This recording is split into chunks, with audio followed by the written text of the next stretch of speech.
कल हमने 2.1 फिनिश कर ली थी, राइट। आज हम बात करेंगे relationship between zeros and coefficient of polynomial, ठीक है।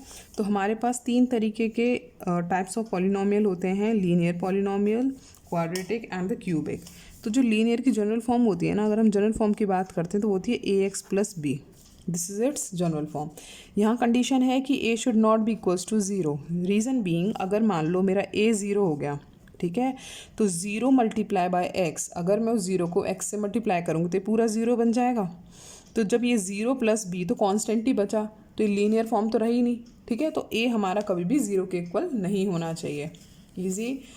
अब नेक्स्ट देखो, अब इससे पता चल रहा है कि इसकी हाईएस्ट पावर कितनी है, 1। तो डिग्री कितनी हो गई, 1। जब डिग्री 1 है तो नंबर ऑफ़ ज़ीरोज़ कितने होंगे, तो नंबर ऑफ़ ज़ीरोज़ होंगे हमारे पास 1। जितने डिग्री उतने नंबर ऑफ़ ज़ीरोज़ आप कैलकुलेट कर सकते हो, ठीक है। अब बात करते हैं रिलेशनशिप बिटवीन ज़ीरोज़, ठीक है। तो रिलेशनशिप बिटवीन ज़ीरोज़, अब रिलेशनशिप बिटवीन ज़ीरोज़ तो कितना होगा ये, माइनस बी बाय ए, ठीक है। और हम लिख सकते हैं माइनस कांस्टेंट, क्योंकि यहाँ पे बी क्या है, कांस्टेंट है, बाय में coefficient of x. I hope इतना क्लियर है। अभी क्वेश्चन सॉल्व करेंगे तो और क्लियर होगा, ठीक है। तो ये हो गया हमारे पास इसका relationship with the constant, clear है। यहाँ पे हम इसको बस के से डिनोट कर रहे हैं क्योंकि इसका एक ही ज़ीरो निकलता है, तो हम उसको मान के चल रहे हैं वो के होगा। ईजी। अब देखो नेक्स्ट, अब हमारे पास आता है दूसरा फॉर्म है क्वाड्रेटिक। दूसरा फॉर्म है हमारे पास क्वाड्रेटिक।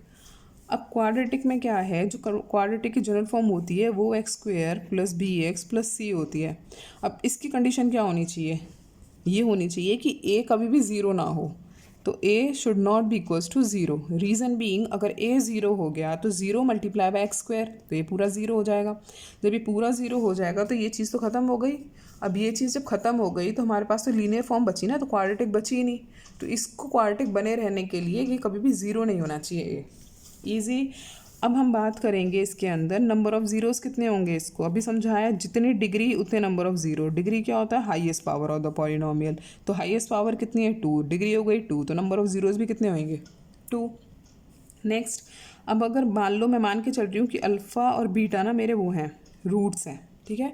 तो सम ऑफ रूट्स क्या होगा इस केस में, माइनस बी बाय ए, ठीक है। सम ऑफ रूट्स क्या होगा, माइनस बी बाय ए। और हम लिख सकते हैं कोफिशिएंट ऑफ एक्स बाय में कोफिशिएंट ऑफ एक्स स्क्वायर, ठीक है। और ये माइनस रहेगा, फॉर्मूला है। अब अगर हम बात करते हैं product of zeros, alpha beta हमने क्या माने हैं, रूट्स माने हैं इक्वेशन के, पॉलिनोमियल के। तो हम इसको लिखेंगे सी बाय ए, ठीक है। तो सी बाय ए, सी ये रहा, तो सी क्या है, कांस्टेंट है। नीचे क्या आएगा, ए मतलब कोफिशिएंट ऑफ एक्स स्क्वायर। इतना क्लियर। ये आ गया हमारे पास, दो पॉलिनोमियल हमने सॉल्व कर लिए, ठीक है। अब नेक्स्ट देखते हैं, नेक्स्ट क्या है, थर्ड क्यूबिक, है ना, क्यूबिक पॉलिनोमियल। अब क्यूबिक पॉलिनोमियल में क्या होगा, जो हमारी जनरल फॉर्म होगी हमारी किस टाइप की, a x cube plus b x square plus c x plus d, ये हो गई जनरल फॉर्म। अब इसकी कंडीशन क्या होनी चाहिए, a should not be equals to zero. मतलब एक्स क्यूब के साथ जो भी लिखा है, जो भी कोफिशिएंट है वो कभी ज़ीरो नहीं होना चाहिए, क्योंकि अगर ये ज़ीरो हो गया तो ये तो क्वाड्रेटिक बन जाएगी ना, क्यूबिक तो रही नहीं।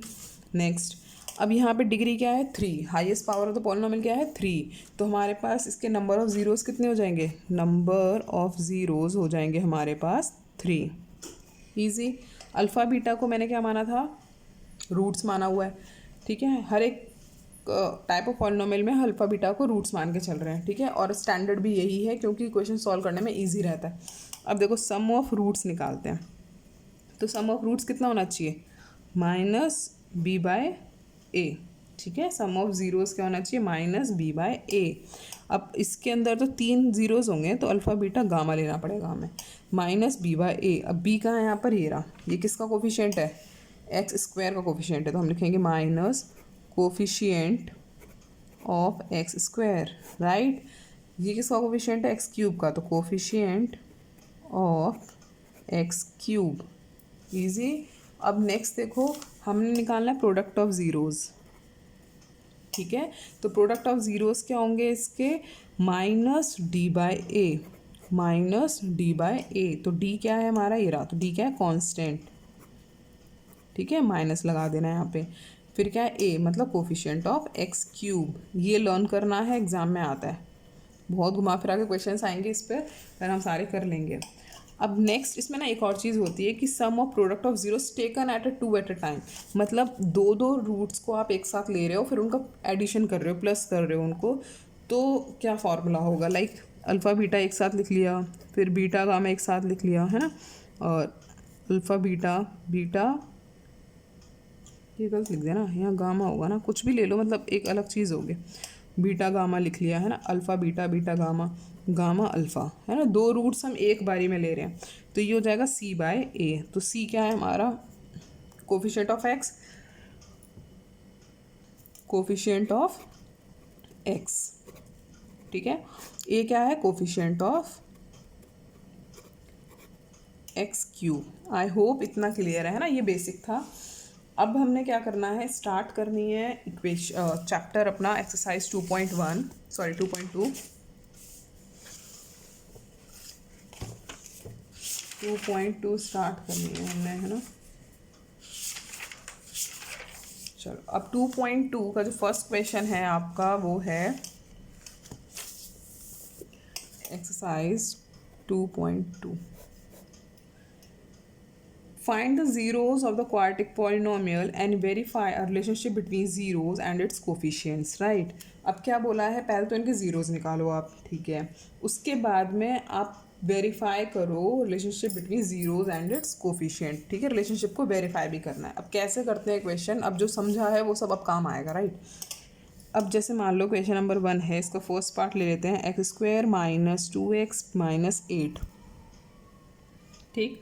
अब हमने क्या करना है, इसके ज़ीरोज़ निकालने हैं। ज़ीरोज़ कैसे निकालोगे, क्वाड्रेटिक इक्वेशन है, फैक्टराइजेशन समझा हुआ है आपने, मिडिल टर्म स्प्लिटिंग। अब हमें क्या करना है, जिसको नहीं आती वो समझ लो, हमें कोई भी दो नंबर एज्यूम करने हैं जिनको मल्टीप्लाई करके तो आ जाए 8, प्लस माइनस करने पर आ जाए -2, गॉट इट, मल्टीप्लाई करने पर आ जाए 8, प्लस माइनस करने पर आ जाए -2। तो एक चीज़ देखो, 4 2 8 होता है ना, 4 और 2, 4 में से 2 जाएगा तो 2 बचेगा, बीच वाली वैल्यू आ रही है, मल्टीप्लाई करेंगे तो 8 भी आएगा, 4 2 8, राइट। अब एक चीज़ देखो, हमें माइनस का 8 चाहिए और माइनस का ही 2 चाहिए, तो क्या मतलब है, जब भी हमारा वैल्यू मल्टीप्लाई करने पर माइनस में आता है, इट मीन्स इन दोनों में से कोई एक माइनस की वैल्यू होगी, तभी आंसर मल्टीप्लाई करने पर माइनस में आएगा। दोनों माइनस माइनस की वैल्यूज़ होंगी तो मल्टीप्लाई करने पर आंसर प्लस में आता है, इसलिए हमने इन दोनों में से एक वैल्यू माइनस की रखनी है। अब कौन सी वैल्यू माइनस की रखनी है ये डिसाइड करेगी बीच वाली वैल्यू, क्योंकि जो साइन बड़ी वैल्यू के आगे आता है वही साइन आंसर में आता है। तो -4 + 2, -2 हो गया ना, तो हम लिख सकते हैं यहाँ पे x² - 4x + 2x - 8। अब हमने 2 2 की पेयरिंग करनी है, यहाँ से x कॉमन ले लो, जहाँ पे जो ब्रैकेट में होता है वो यहीं लिखना है, अगर ऐसा नहीं हो रहा तो आपने कुछ गलत करा है, ठीक है। +2 चेक करते हैं हमने सही कराया नहीं, x को x से मल्टीप्लाई करो, x² आ रहा है, x को 4 से मल्टीप्लाई करो मतलब -4 से, x × -4 is -4x, 2 × x 2x, 2 × -4 -8। अब क्या करना है, इसमें से पूरे में से ऐसी कौन सी चीज़ है जो कॉमन है, दैट इज़ x - 4। अब x - 4 लेने पर x + 2 अंदर बच रहा है खाली, ठीक है, तो x + 2 अंदर बच रहा है, तो ये हमारे हो गए दो ज़ीरोज़। तो ज़ीरोज़ क्या होंगे इसके, अगर हमसे कोई पूछता है कि ज़ीरोज़ क्या होंगे तो हम ज़ीरोज़ बोलेंगे +4 और -2। अब +4 और -2 क्यों लिख रहे हैं हम यहाँ पर, क्योंकि अब देखो ना, x - 4 0 है, मतलब 0 के इक्वल है, तो -4 इधर जाएगा तो x की वैल्यू आ गई 4, ऐसे ही x की वैल्यू आ जाएगी -2। ईजी, ये आगे हमारे पास ज़ीरोज़। अब हमने करना है वेरीफाई इनको कि ये ठीक है या गलत है ना।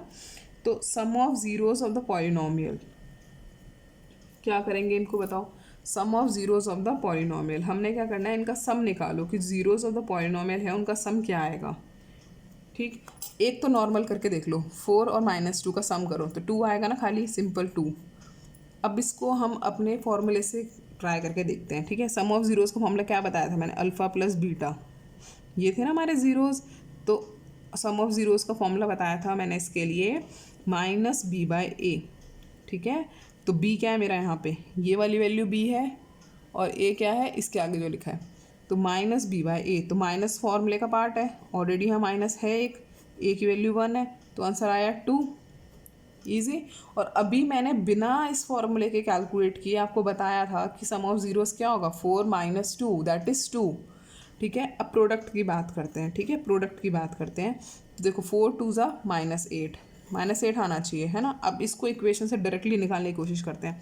तो अगर हम डायरेक्टली निकालेंगे तो ये क्या आएगा हमारे पास, क्या फॉर्मूला था, कांस्टेंट बाय में कोफिशिएंट ऑफ एक्स स्क्वायर। तो कांस्टेंट क्या है -8, कोफिशिएंट ऑफ एक्स स्क्वायर क्या है 1, तो आंसर आया -8। आई बात समझ। अगर आप डायरेक्टली कर रहे हो तो आप उसको इससे चेक कर सकते हो कि जो आपने फॉर्मूला अप्लाई करा है वो ठीक है या नहीं। ईजी। ये हो गया आपका क्वेश्चन नंबर 1। ऐसे ही आपने सारे क्वेश्चंस करने हैं, क्वेश्चन 1 के सारे पार्ट्स करने हैं, कुछ भी अलग नहीं है यहाँ पर। अब देखते हैं सेकंड क्वेश्चन क्या है।